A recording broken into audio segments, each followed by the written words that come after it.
Hey, Rudy, we are talking to Hamish Grierson today. He's the founder of Thriva, and this is an awesome conversation. It's the second time that Hamish has been on the podcast. He was on here around about 5 years ago.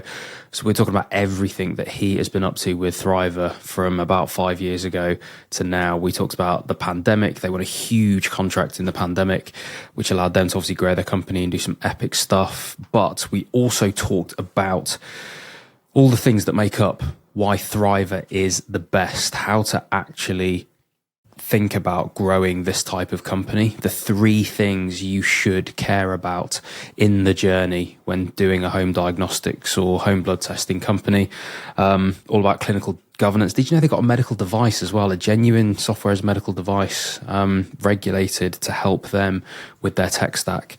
Some awesome stuff in here about competitors, about trust, about venture capital, and frankly, just having a health tech company that's been around for 8 years. Everything that Hamish has learned on that journey, or at least some of it. I'm sure there's plenty more. Might have to get him back for a third time, but yeah, hope you enjoy this one. So Hamish, welcome back to the Healthtech podcast. How you doing, mate? I'm very well, James. Thank you for having me back. It's been a little wee while. You're very welcome. It has been a little wee while. And I think if anybody wants to hear the full story from you in terms of the origin story of Thriva and everything that you're doing in the early days, you can go back to episode, goodness knows what it was. It was so near the start. You're a very early supporter of the Healthtech podcast, being a guest, so thank you for that. But 5 years is a long time in, well, any career or industry or job, let alone owning one of the, I suppose, more famous of the health tech companies that's been around for a long time, operating in so many different spaces, doing so many different things and growing the rate that you have and acquiring government contracts and dealing with a pandemic. And God, there's just been like so much that's happened for you guys in the last 5 years. But I'll start by asking, given all of that, how are you? Given all of that, how am I? I'm pretty good. I'm pretty good. I was hoping you'd say thriving as a bit of a pun on your company name, but I'll let it go. Yeah, very tempting to do that. I think I get lambasted by whoever it is that clocks my my turn of phrase in the business. Yeah, no, I'm very lucky. I'm on the business front. Could never have predicted 5 years ago where we would be now. Yeah, I'm just very lucky that I continue to work on something that I care very deeply about and work on it with a bunch of people who are incredibly capable. And I'm supported by the most immense family and friends, and I'm in good health. And for all of that, I'm very, very grateful. Awesome. So let's address some of that in a bit more detail then. So the first phase, I guess, is the bit before the pandemic. I mean, there's a massive global pandemic here in the middle of this whole story that we've obviously you can't ignore, and everything that you guys did during that. But in terms of like the last 5 years and your growth, you were definitely hitting your stride like when we spoke last time.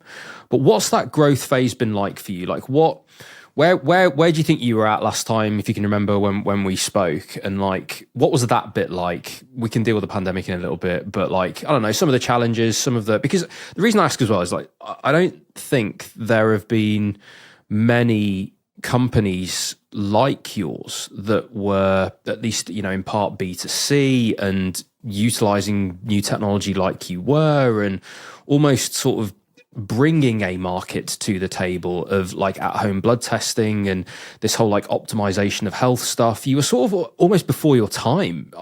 Like you consider how frequent that sort of conversation is now, and all the companies that have popped up doing very similar things. Like you guys have been around a long time. So like what's that been? What was that like, I guess, like in this period of seeing other things come up and you guys being what I understand is relatively market leaders and all that sort of stuff. What was that period like? It certainly has, as a market, changed materially over the last 5 years. There's no getting around that. And I think one lens on that answer is just how much time do we spend looking at the competition versus sort of focusing internally on what we're developing. And we try to, to be honest, spend as little time looking sideways as we can get away with, because I firmly believe in the analog of looking sideways and therefore running into lampposts. Something I actually have done. Probably the reason for why I'm so attached to that particular metaphor. But no, in truth, when we came into the industry, we found very quickly that the solutions that we were developing for our own use cases in the direct-to-consumer realm, as you referenced, they had to exist because there was nothing else to lean on. We had to create the platform that integrated the varying corners of the diagnostics ecosystem, and then build technology that ultimately enabled us to deliver a very, very high quality service to people. It's been really, at times nerve-wracking, and at times very interesting, and at times actually also very gratifying to see that, the competitors have come, some very directly, some kind of indirectly, and, a handful of them have come and then gone. Yeah. And, they've ultimately, I think, in error, made the assumption that this is an easy market. And I'm the first to acknowledge that it's not that. This is not a build it and they will come kind of deal. It's just not, health and healthcare tend not to orientate that way. So yeah, it's been really, really interesting. And I think the focus internally on just ensuring that we are building the right things and we're building them the right way. And, when things do get tested because you see a new competitor or someone raises some money, or staying true to our mission, why we're here, try to use that North Star to draw on the often cited startup idea, but to avoid distraction wherever you can. And it's really difficult. It is really difficult. But, more than once over the course of that 5-year stretch, we've had to ask ourselves whether it's really core to what we do best, and to say no to some stuff that might be a good logical idea, but just isn't going to be something that we're going to be world class at. And yeah, I suppose over that 5-year period of time, the sort of fundamental difference then relative to now is just the amount of technology that we've built. And it's a sort of obvious thing to say for a tech startup, but we find ourselves in 2023 sitting on a suite of capabilities that have taken years to build. Right? It's just it's a very difficult set of things to get right. You're dealing with very, very high profile data use cases. Customer trust is absolutely paramount, and we've just spent a long time figuring out what those problems look like and building solutions to solve for them. So yeah, it's been an amazing period of time. And as you said, the pandemic was a catalyst for change, the likes of which no one could have predicted. And we'll come on to that in a sec. I want to talk to you about competition. Actually, you mentioned there, looking sideways and you'll run into lampposts. I think that's wonderful, and sort of a beautiful bit of visual imagery there. That yes, and you talked about getting distracted as well by, I think you were more referring to sort of products and features and different things that you could be doing in that sense. But actually, it's sort of similar. You're talking about the notion of getting distracted by competitors, or at least looking at what they do, trying to change what you're about. Ultimately, isn't the right way when you've got your own customers that you can learn from. Is what I'm assuming you're saying. It's interesting, man, because a couple of things. Daffyd from Concentric that I had on here, he talked about this really nicely when he said that, and I believe him when he says this, that ultimately, because Elon Musk says similar things, like when he talks about electric cars and that sort of stuff, that ultimately, competition in the market is good because it's just, if you're on a good thing, it makes the world a better place and it forces us to be better and all that sort of stuff. And I know that is often do they really mean it? But I know for a fact, dealing with our own perceived who people perceive our competitors as being, that sort of thing, you do end up having a little glance, a little look, and like, okay, and it gives a little bit of fire behind you, and yeah, like you see people come and go. But the other thing that I'll mention is that I actually met with a competitor, a competitor CEO, and do you know what? They said they were very surprised at my demeanor outlook, because I was just so inviting and just so like nice, I guess, that they weren't really expecting it. But I was like the world's a bad enough place without us just being needlessly like not very nice to each other. Like at the end of the day, like I respect anyone doing this game, like, and it's so interesting, because I think of everybody that I've ever spoken to about what I'm going through, bar Jess, my co-founder, this competitor CEO was probably the person who understood me the most in the entire world. They knew all of the problems, they knew all of the nonsense, they knew all the difficulties, they knew all of the ups and downs. And actually, like, there was such an empathy there that I received a really nice email afterwards that they said, like, I felt compelled to just say, like, that was a really nice chat and thank you, like, really enjoyed it, sort of thing. But ultimately, we also said, yeah, we're in competition with each other. Like, but there's no need to be nasty about it, like we are, and that's fine. Like, it's really interesting. Like, I don't know if you've ever met with your competitors. Yeah, I mean, I would say we have done actually over the course of a number of years, and the competitor set has also changed. And I think, look, it comes down to, I think, a few different approaches depending on who they are and how they operate. And the one thing that I would add to what you've said, look, I tend to take the same view, which is, more often than not, providing that the market's big enough and it's not a one winner takes all heuristic. Yeah, you are probably going to gain more because it turns out this thing you can't quite do, they can do, and probably vice versa. Absolutely, and your approaches are probably going to be, idiosyncratic enough that you will probably win some and they will probably win some. I'm talking generalities here. Yep, 100%. The one addendum, though, from my perspective, is when people, we actually had someone, I've not thought about this for a long time, but they did a direct rip-off. It was a classic. To be honest, I couldn't believe the gall of the backer and the founder to do it. They had copy-pasted nigh on every single part of what we put out into the public domain and changed the colours slightly, and had even gone to the same suppliers that we were using. A fairly stiff word with. Oh, so it was more than just sort of superficial. This was like... Oh, no. This was a, people talk about copycats. This was a carbon copycat. And my reaction to that was very different. Yeah. My reaction to that was, I owe it to the people who have put their trust in me for years and, are expecting us to continue to do the best here, to defend our territory. Absolutely. Yes, with the full force of your resources and the law. And I went in, exactly. And I went into bat hard. And we were successful in getting that business shut down. But as a general principle, I think, being open and having a bit more of a learning mentality, I think tends to serve me better. So that sounds like you the same. But don't get me wrong, it certainly does keep the fire in the belly, seeing what others are doing.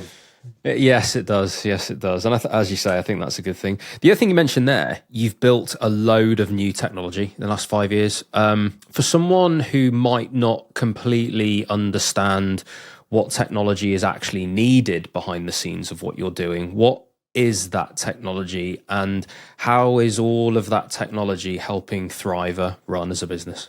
Yeah, do you know what? I think it is a place I'd like to spend a little bit of time, because it's not immediately apparent, actually. And if you just look at, there are businesses out there that ostensibly do something similar, at least on paper, to Thriva.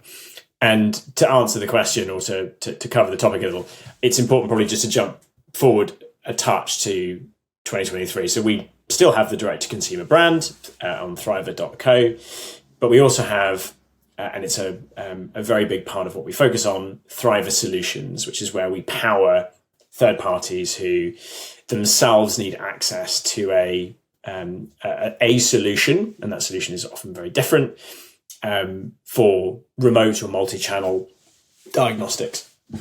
And So give me an example of that, like really practically. So if you are Superdrug and you want to provide diagnostics on the high street, it's a long way from your core competency. They work with Thriva. We do that with Superdrug as an example. We'll talk about the technology that makes all of that a good choice from their perspective. And then you've got insurance providers. You've got research, clinical trials. We're increasingly working with corporates and insurers as the intermediary, or flex benefit providers. So in aggregate, James, it's effectively where you have a solution or a suite of customers who need diagnostic insight or diagnostic data, but to actually get that out of people, what are you going to do? You could try to build that yourself, and most people realize at the outset that is a very bad decision. Or you could work with a third party, and then the choice is, well, who do you work with?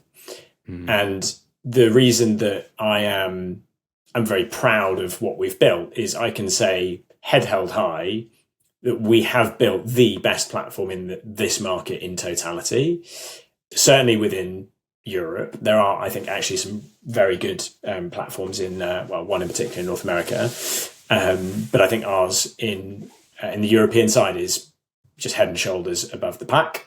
What is the true sort of differentiation and defensibility of what we've developed? So if you sort of take it in chunks, so running diagnostics actually can be broken into about three kind of core activities. There is the receiving of an order, and then what you do with the order. And that typically is sending a test kit to somebody, or having them drop into a physical location, or sending a nurse out to them. So there's the sort of the ordering part of it. Then you have the analytics, so the actual processing of the sample. And then finally, you have the presentation of that information to the individual. Every single component part of that is dependent to a large degree on the other part. So there's a very, very high degree of interoperability that actually in the traditional ecosystem does not exist at all. And we've had to develop the platform to create. So if you just follow those sort of three parts of the journey through. So on the ordering side, so we have developed a whole host of ways in which we can receive orders. Let's just take a really basic example. Let's say you are a third party, you want to send us a CSV file with some orders that you want us to fulfill, and then we'll do all the analytics and we'll get the result data back. We'll talk about that. Okay, so CSV folders or CSV files, what can possibly go wrong in the realm of diagnostics? You name it, it happens, as is the case in all theoretically straightforward SFTP upload type of solutions. But we've had to go and experience what can go wrong and then build the validation protocols into our platform. So we know how to identify problems before they come up, or we can fix them on the way to ingesting that data. And that's just, one very simple way of ingesting orders into the platform. Then you have, okay, we're going to send a kit out. Well, what are you sending out? It is a test kit that is going to be hopefully as straightforward for the individual to collect a sample with as possible. Right? That's what it's designed to do, trying to do. But in lots of our sort of competitive player solutions, they don't have the ability to pre-link a kit to an individual, to a specific type of test, to a laboratory. And our ability to do that is actually governed by the fact that we've built software that's running. There's an actual app in a warehouse that is running to enable us to be able to do that. Now, that app also, because it sits within our walled garden of software, is something that we have a huge amount of control of. So if we want to be able to iterate on the individual and or the test and or the laboratory, or any combination of those things, we can do that very, very quickly. And if you think about the fact that not even Amazon has the ability to do that at the moment, That's a really differentiating capability. And okay, what does that end up meaning? It means that actually when a test kit goes out to someone's house, it comes pre-linked to you. So the chances of you then having to open up a website or an app and punch in the barcode, as used to happen if you remember with a PCR test, and you used to get 20, 30, 40% failure rates as a consequence of people getting that step wrong. So we have just built an engine that does that very, very well. And then there's a whole bunch of other stuff like, okay, you want to fulfill it. Who's actually going to take it around the country for you? We've got very deep integrations that take a long time to get right with the likes of Royal Mail. We're integrated with other non-Royal Mail couriers as well. So there's a lot of optionality on that front. And then you've got a different use case. Maybe it's a survey. So you want to power a clinical study. Well, perhaps they want to send a big bulk, a literal pallet load of kits to a physical location. Well, that's really different, actually, to sending a point-to-point test that's pre-linked. But we've been able to develop the software to be able to do that and the fulfillment processes to do that as well. So any permutation, really, of that requirement, we've built the solution to cater to. All right, so then you get the kit out. Let's assume that the person is now trying to collect the sample at home. It's difficult to do that at the best of times. We have just iterated on how you put the package of kit and instructions, physical and digital, the prompts, the CRM layer, all of that is kind of table stakes for us, because we think that is the only way you get a repeatedly high degree of success in the home. And then it goes back to a laboratory, and we're very lucky that we're pretty tightly integrated with our really very capable lab partners, and all of the information flow into the laboratory, how we've worked with them ultimately to optimize that process, as well as the process of the information coming back. It's dealing with a file format called HL7, which is pretty gnarly at times. It wasn't designed for the purpose of this at all. It's sort of the common file format across most of healthcare. Well, okay. What happens when the data is put in the wrong place? What happens when the data is missing? What happens if there's an error in the way that a reference range is being input? What happens when the systems that they run change and how they talk to ours? All of those are things that if you have not done diagnostics before, you're going to get hit by, guaranteed. And that's just the sort of practical operational reality of working with a supplier like that. Next layer above it, though, is clinical governance. So what happens when you've got a patient safety or a customer safety mandate on your shoulders, which we very regularly do? And the answer is you build technology and process that ensures that when something happens that's either worrisome or an error that needs to be picked up and handled quickly, you've just built all of those automation protocols into the platform so that they don't become worrisome. And there's another layer above that, which is we've actually registered a medical device with the MHRA that does a lot of that automation process as a software registered medical device. Wow. And so we're only like 2 parts of the way through, right? And then the final part is almost the bit that is most well known about Thriva, which is how do you then present the information back to people? And is it intuitive? Is it as personalized as possible? How much did you spend actually getting a doctor to write that report? And how much was automated to increase the quality and reduce the error rates? And again, we've got medical device software that was built to help support that, to increase the quality and reduce the cost, to make it safer. We understand, because we've done so much customer research over the years, what people can make sense of, what do they like, what do they not.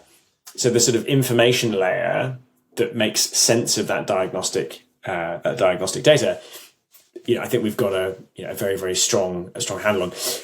And then in the B2B context, that's really important, right? Because sometimes we're going to actually be able to engage with you directly through our brand, but oftentimes if we're working through a partner, it needs to be under their branding and libraries. So we've built white label capability as well. putting all of that in the mixer, James, it's, I think, fair to say that our goal remains very much the same. Diagnostics is really, really hard to get right. And it's also critically important that access to diagnostic data grows. More people have access to it in a tried, kind of trusted, sensible way. And we've built that. That's the platform that we continue to grow and continue to work on today. I've got a million different questions and comments here, but the first thing that I want to really ask you about or highlight, I guess, for listeners is I remember speaking to Mo from PKB and very recently Jonathan, the founder of Healthy.io, businesses that have been around for a few years in healthcare and health tech. The phrase I want to use is they hit different, and they do hit different. And I was trying to think about why. And the word experience comes to mind. And I was like, what actually is experience? And I think that you talked about, we had to encounter some problems and then figure out how to get beyond them. And similar to you and I recording this podcast, I recorded 320 odd episodes of this podcast, and everything that could have possibly gone wrong has gone wrong, and even a new one when you and I try to talk today that we then have to route through a phone and record somewhere else, but ultimately we're here and we solved the problem. The point is that I think when you've been around for a long time, you can quantify kind of experience. You can quantify experience in, yes, the volume of problems that you've then had to solve, or even at the other end, the volume of things that when you've got the right attention to detail, you've gone and optimized. And I think what you've just explained screams both of those things at both ends of the spectrum. Yes, all the problems you've solved, but actually, and I sort of want to focus on it. We always talk about problems in health tech and on this and stuff, but like what you've optimized and what you've got the real attention to detail for seems to be this notion of, what is healthcare? Healthcare is people feeling cared for. And you talked about the word trust there. It's one of the final things that you said. And that bit about presentation of data to people, you said is about building trust. Now, and your goal in that is to build the most amount of trust and present it in the way they understand and blah, blah, blah, all these different things. And it reminds me of that phrase that people don't remember what you did, but they will remember how they felt. And it's sort of that for me in the delivery of the information of healthcare. It might not, they also say, phrase in medicine that good doctors get away with murder, literally.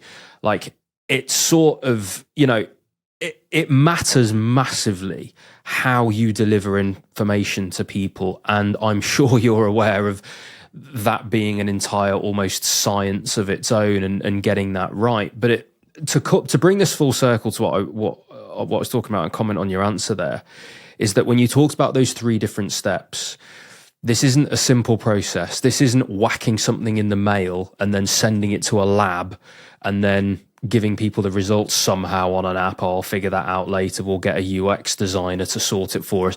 Like, do you know what I mean? Like, this is years of perfecting a process. And I think my question now comes to finish this thought. Where does that stack up against raising VC money and needing to grow quickly? Because you and I will both know that when you're trying to scale too quickly, processes fall over. And the ability to have more patient investment and go more slowly means that your processes will be more robust. You'll come up against those problems. You'll find ways to solve them. You'll figure out where to optimize, but you'll also figure out how to do it. And you're allowed a bit more time to do it. Or is it the fact that, hey, the investment comes in, that's massive resource. We can actually solve these problems very quickly and we can just go at breakneck speed. But I don't know, talk to me about like, I don't know if any of that chimed with you at all, but also like, how does that play off against investment?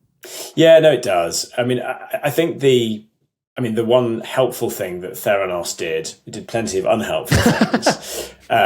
All great answers to start with. Do you want to hear the one good thing? Here's what they did well. Yeah. The silver lining is that I think investors have understood from day dot that table stakes for operating in this arena are just not the same as they are in a, just a sort of unregulated, low trust, therefore fake it till you make it kind of environment. And I sort of think about the single match to burn the forest down analogy with the trust lens on, and therefore we haven't really ever felt A, that it was the right thing to do, or B, that it was advantageous to cut corners. And therefore, sometimes you do probably move more slowly than your traditional VC would like. I think, though, what's been an interesting change over the course of the last 3 years is the appreciation amongst the investment community that the biggest asset actually becomes the platform, right? The thing that is the reason partners select Thriva as opposed to either building it themselves or working with our competition is that it is easy to make it look like you've got some stuff in the cupboard that's like ours. And actually, we've had experiences where they've been, our competitors have been selected over us. Thankfully, not many of those experiences, but it has happened once or twice. And then you realise that all of that stuff that you need to have in the cupboard, they don't have in the cupboard. And, well, why don't you? Well, you haven't been working on the problem for 8 years. And they are intractable, thorny, complicated things to figure out solutions to. And we benefit from just having been around longer. Yeah. The one thing that time has given us is exposure to the things that go wrong, and therefore the opportunity to solve for them and build the technology that does that. So the appreciation ultimately that the asset is the platform and everything that it does, because it's within that platform that we house all of the stuff that I've talked about. That's come a long way.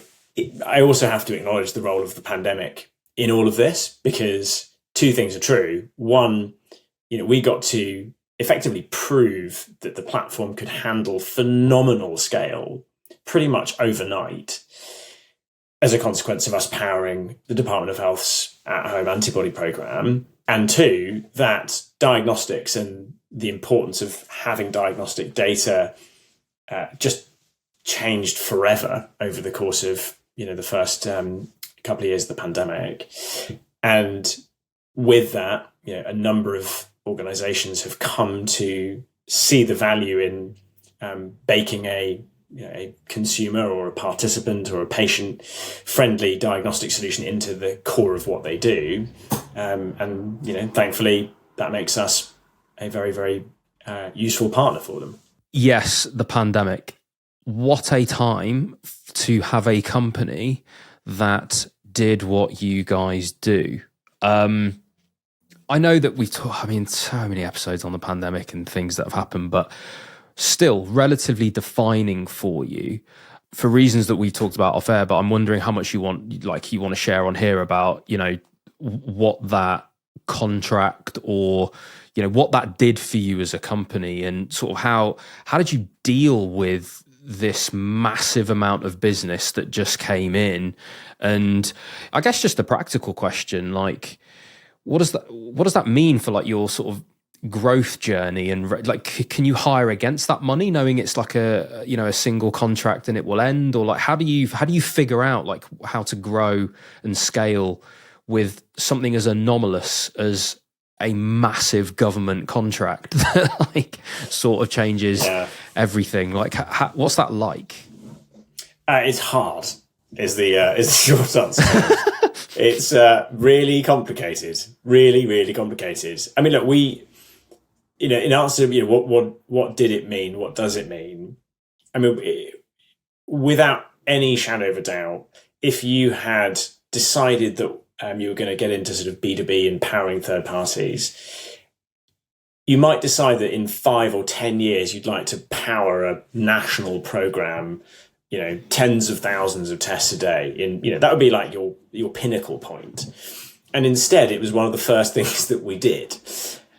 And, that is quite intense, I'm not going to lie. But the reason that we could do it, and, we delivered that program very successfully, and I'm incredibly proud of the team that did it, and frankly, the technology itself, because it did exactly what we said it could do. And there were a lot of people who didn't think that it could or wouldn't. And in a sense, that use case was the perfect illustration of what I was talking about. Because if you are, as a organization, left to try to manage all of the variety of suppliers within that ecosystem yourself, it is incredibly complicated. And I think the Department of Health on the PCR testing side were managing 70 plus suppliers, and brilliant people working round the clock. Trust me, I mean, literally round the clock to make those programs a success. And, you know, say what you will of them, you know, in retrospect, but they were intensely complicated programs. And, you know, here is Thriva. We just happened to have built this one-stop shop solution that is designed to be used as an end-to-end capability. So it allowed us to prove what we were saying it could do at phenomenal scale. Yeah, I'm just very, very proud of the people who were involved in doing that. And we would never obviously have hoped for that to have been the way that it got proved, but it did give us a huge credibility, and we carry that to this day. What was it like? How do you hire against it? And, you know, what were the sort of resourcing consequences? I mean, that was, you know, every day was a massive learning curve.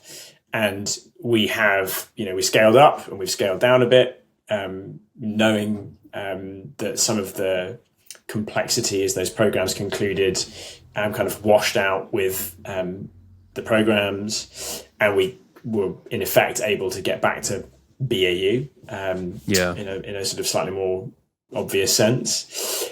But yeah, I mean, it was incredibly intense. No getting around it. Very full on. Yes. One thing that pandemic showed, I think, talking about, you know, this contextually in terms of what you guys do, I think one thing that the pandemic did for people, some people anyway, is, like me in fact, it's people like me looked at it and went, okay, we managed to like whack together a point of care diagnostic test for a disease that is only just cropped up, and we managed to do that relatively quickly and get it to pretty much every single member of the population / the world almost. What else could we be doing at the point of care that we are not?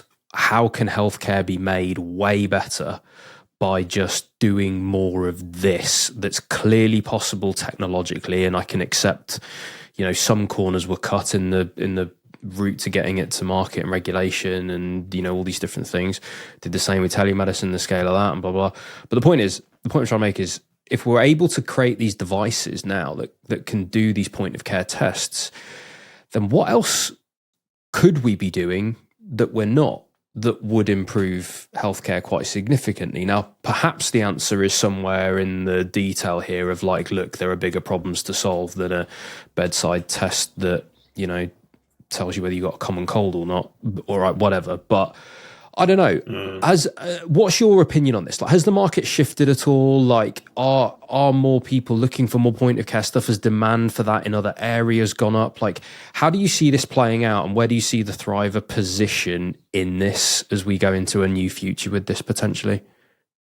I'll answer the last question first, James, and I'll come back to thinking about the slightly wider ecosystem question. I mean, I believe that our place in that future is to be the one-stop shop platform into which all of those things are integrated. Yeah. And I say that because whether you're talking about point of care where the actual sample is processed in the home and it never goes to a laboratory, or you're talking about a central lab run process that is collected in the home, or somewhere in between those two things, I don't think matters. Ultimately, you are going to need to put together the ecosystem that enables you to do it at scale, safely, at low enough cost and high enough quality. And I don't think that any one of those technologies in isolation is going to individually change the game. I do think that the platform that it can integrate all of them over time, and just to be clear, we don't integrate all of them, but we do cover a very broad spectrum already, is the most useful thing. Now, look, I would say that, but it's also the thing that I've seen happen where, people take a point solution for this particular thing, and then they realize that it doesn't do the other things. Well, what are you going to do now? And the answer is, well, we've got to do another point solution with all of the same challenges and all of the repetitive integration challenges. And actually the risk profile might be different because actually you're dealing with a different data set. So I really do believe in the value of an integrated platform that can make that stuff available to the appropriate use cases. Now, where do I think the market is going? I think it is, it's coming actually back, having had a bit of a dip. I think everything happened in the home during the pandemic. Post-pandemic, I think there was a bit of a pedaling backwards because people just got back to their sort of BAU pre-pandemic way of doing things. And now actually there is real investment going into trying to refine some of what was positive about, allowing people to do stuff in the home or enabling them to. And those use cases are undeniable, whether it is decentralized clinical trials or real world evidence gathering or just, academic research. All of those are having to find more participant friendly solutions. And actually diagnostics is often the lowest common denominator. So I live 2 hours away from the trial site. Okay. Well, you've got to go every week for 6 months. So, well, your chances of churning off that trial are pretty high, or even if once a month for 6 months, it's still pretty frustrating. So the economic mandate that's driving that is actually pretty hard to argue with, and we're certainly seeing that in some of what we're doing. And then on the consumer side, you're just seeing, I think, finally the realization from the big sort of pharmacy and retail providers that you have to understand an individual to be able to connect them to a solution that makes sense for them.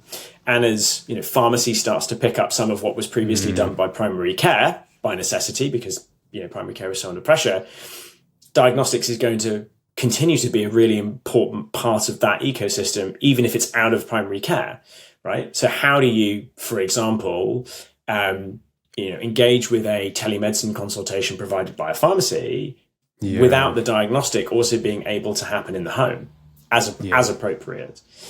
So there's a real drive into that side of things. And then on the sort of corporates and insurers side, it's very, very clearly the case that insurers and corporates appreciate that they've just got to do more for their staff.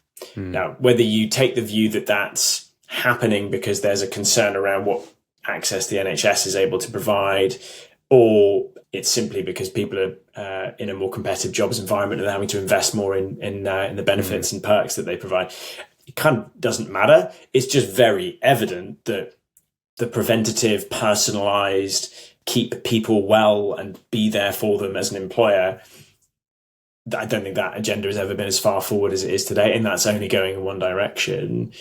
The question will be what happens to the economy in aggregate and just how much money is there to invest in those sorts of things. But you take a 5-year view, 10-year view, that trend is only set to go one way, in my opinion. Yeah.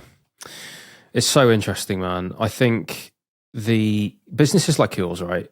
I've said this for a little while now. I think there are a handful of businesses like yours that sort of did, what I believe Spotify did in the very early days. They built a shop, built the Spotify technology, and then realized, hold on a minute, we've got the infrastructure technology that everything else can sit on. And why don't we sell that? And then Shopify becomes this like integral part of just putting up a B2C store online, and all of a sudden it's then just incumbent, right?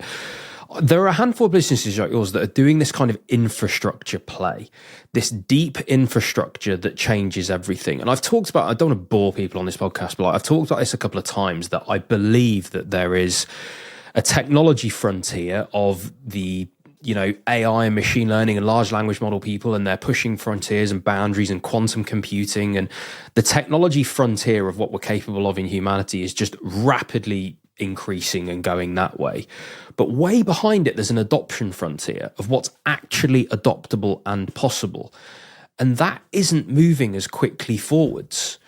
And so we can talk about quantum and we can talk about large language models, which we are, and all these different things. But, in the large language model example, it's like, well, where's the adoption frontier on that? Like, how quickly the regulator's going to have to catch up? And are those people going to spend all of their millions before this adoption frontier makes it possible to be bought even? Or, have they figured that out? And so, it's a crude example, but I think what the infrastructure players like yourself are doing is essentially pushing that adoption frontier forwards. You're allowing other technologies to then be put on so that we can all get more adoption. And I just feel that we can get excited about point and shoot, but as you quite rightly said, the point and shoot, no single point and shoot thing is going to change everything.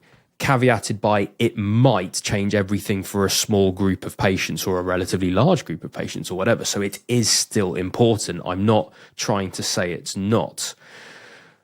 But if we're talking about the technologies that we're still going to be talking about in 10 years' time, beyond the next VC cycle, it's going to be those companies that change the infrastructure. And that's why I think, looking at what you guys have been doing and looking at the route that you've taken and where you're playing now, it excites me far more to hear about the more boring side of it, if you know what I mean. It excites me more to hear about the defensibility that you have, about the quality of your QMS in your, MDR regs and all. Like, it excites me more to know that you are robust, that you are now a platform that other people can sit on to go and achieve the innovation. Do you see what I mean? Does that make sense? Yeah. I mean, a great deal of sense. I mean, I think you've just done a much more eloquent job of pitching back our thesis on the sort of B2B side. Bring me into the next investor meeting, Series C, yeah, mate. You're on. Get me in. Here comes James. I'll have 1% of the deal. Yeah.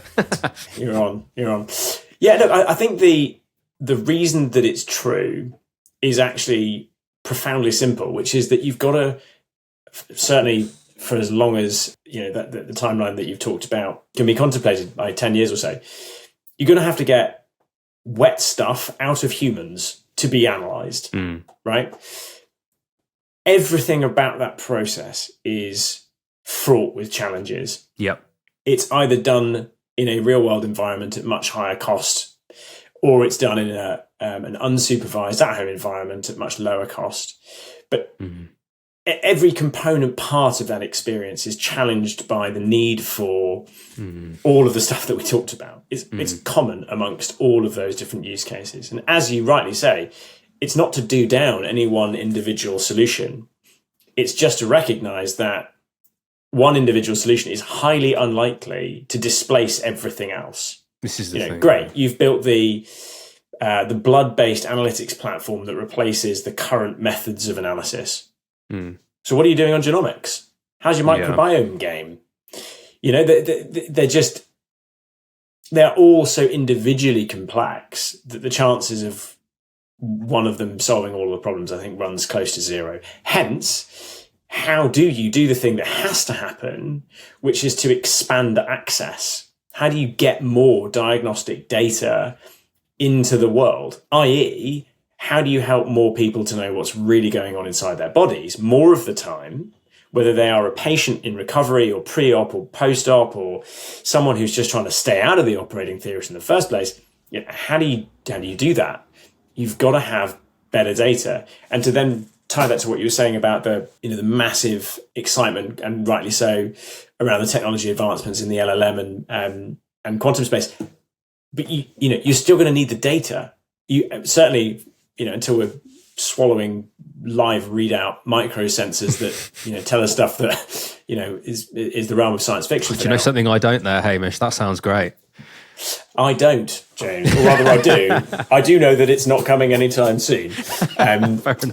Much to my personal chagrin, because I'd like to use it. But no, that is gonna.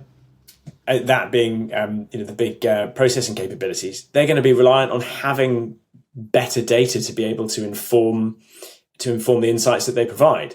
So you are going to need people to, deal with the slightly less glamorous, how do you get this stuff done repeatedly, safely, at sensible costs, and that's from my perspective very exciting. And look, we're very fortunate, right? We've got a direct to consumer brand as well, so we get to test a lot of this stuff on ourselves and get to make sure that it's fit for purpose whilst we provide our partners with it as well.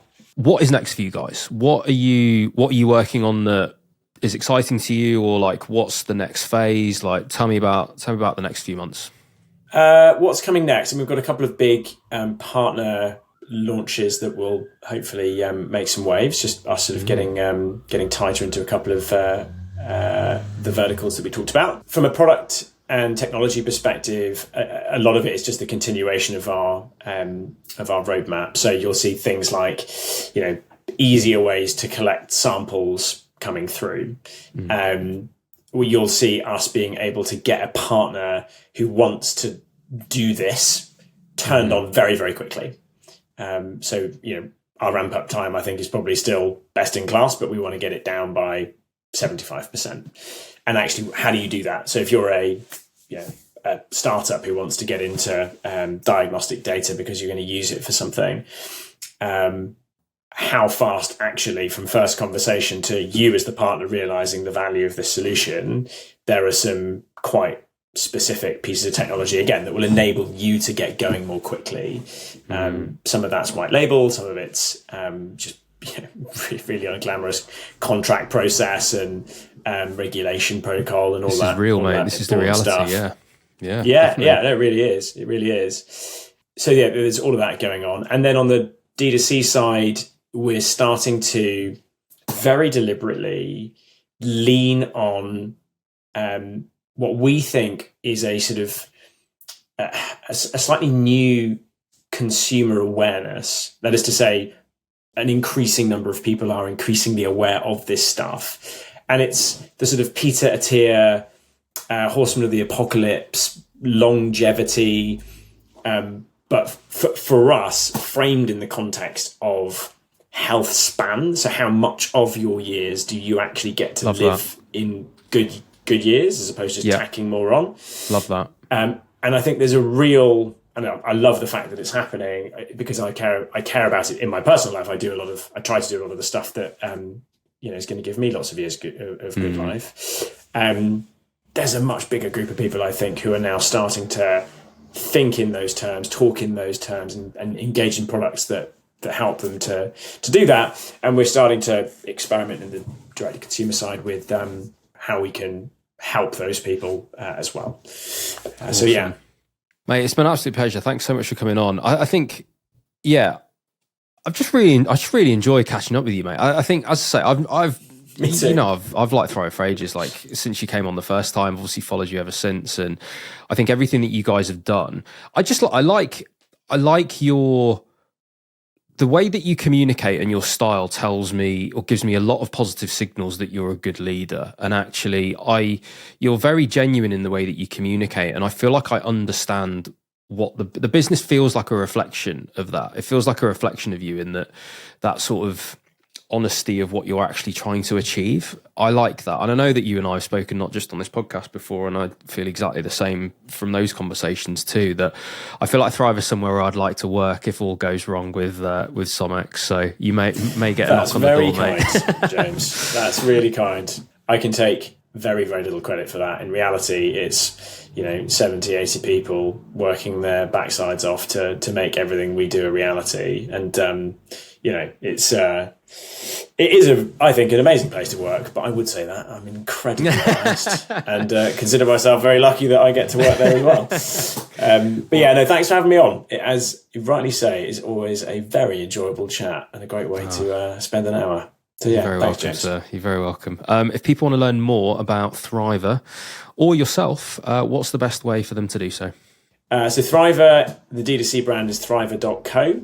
.co and thrivasolutions.com is our home for all things sort of B2B and partners. Find me on LinkedIn. I'm Hamish Grierson, Thriva CEO. That's probably the easiest place to find me. And if I take a while to get back to you on LinkedIn, it's because LinkedIn, unfortunately, is just overrun with recruiters and salespeople. I can confirm, yes. Which is, if you're listening and you're a product manager at LinkedIn, I'd really like you to solve that problem somehow. Because I love LinkedIn, it's amazing, but it does mean that I miss stuff sometimes. I don't want to. And look, nothing against salespeople or recruiters; they've got to do what they've got to do.